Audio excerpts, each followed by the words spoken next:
ഈ ഹിന്ദു സംഘടനകളുടെ പ്രവർത്തനങ്ങളൊക്കെ എങ്ങനെയുണ്ട് അവിടെ? വളരെ സ്ട്രോങ് ആയിട്ടുള്ള സംഘടനകളുണ്ട്. അത് പ്രധാനമായിട്ടും ഞാൻ എടുത്ത് പറയേണ്ടുന്നത് ഫണ്ട് റേസിങ്. നമുക്ക് ഇന്ത്യയിൽ ഒരു പ്രോബ്ലം വന്ന ഏറ്റവും പെട്ടെന്ന് ആദ്യം ഫണ്ട് റേസ് ചെയ്യുന്ന സംഘടനകൾ. ഞാനിപ്പോൾ ഓസ്ട്രേലിയയുണ്ട്, ഞാൻ ഓസ്ട്രേലിയയുടെ കാര്യം പറയാം. പക്ഷേ മറ്റു പല രാജ്യങ്ങളിലും ഇത് തന്നെയാണെന്ന് എനിക്കറിയാം. ഫോർ എക്സാമ്പിൾ പറയുകയാണെങ്കിൽ കോവിഡിന്റെ സമയത്ത് ഞാൻ സേവ ഇന്റർനാഷണലിന്റെ പാർട്ടാണ്. നമ്മുടെ ഇവിടുത്തെ സേവാഭാരതിയുടെ ഇന്റർനാഷണൽ ചാപ്റ്ററാണ് സേവ ഇന്റർനാഷണൽ.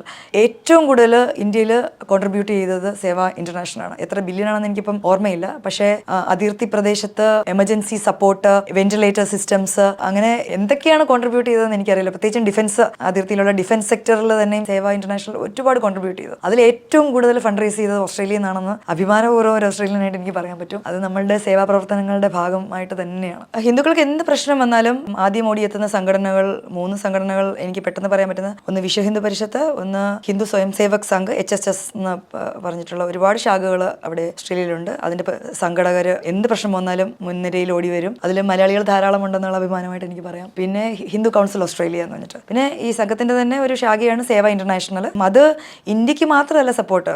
ഓസ്ട്രേലിയയിൽ ഫ്ലഡ്, വൈൽഡ് ഫയർ പോലുള്ള പ്രോബ്ലംസ് വരുമ്പോൾ ഓസ്ട്രേലിയൻ കമ്മ്യൂണിറ്റിക്ക് വേണ്ടിയിട്ടും ഫണ്ട് റേസ് ചെയ്ത് സപ്പോർട്ട് ചെയ്യുന്നത് സേവ ഇന്റർനാഷണൽ ആണ്. അത് ഈ അടുത്തിടെ നമ്മുടെ വയനാടിന് പ്രളയം വന്നപ്പം പോലും സപ്പോർട്ട്, നേരത്തെ ഞാൻ പറഞ്ഞല്ലോ കോവിഡിന് വേണ്ടിയിട്ട് ഏറ്റവും വലിയ എമൗണ്ട് കൊടുത്തത് സേവ ഇന്റർനാഷണൽ ആണ്. അത് കഴിഞ്ഞിട്ട് ഈ അടുത്തിടെ വയനാടിന് വേണ്ടിയിട്ടും സേവ ഇന്റർനാഷണൽ സപ്പോർട്ട് ചെയ്ത് ഫണ്ട് റേസിങ് ചെയ്തു കൊടുത്തിട്ടുണ്ട്.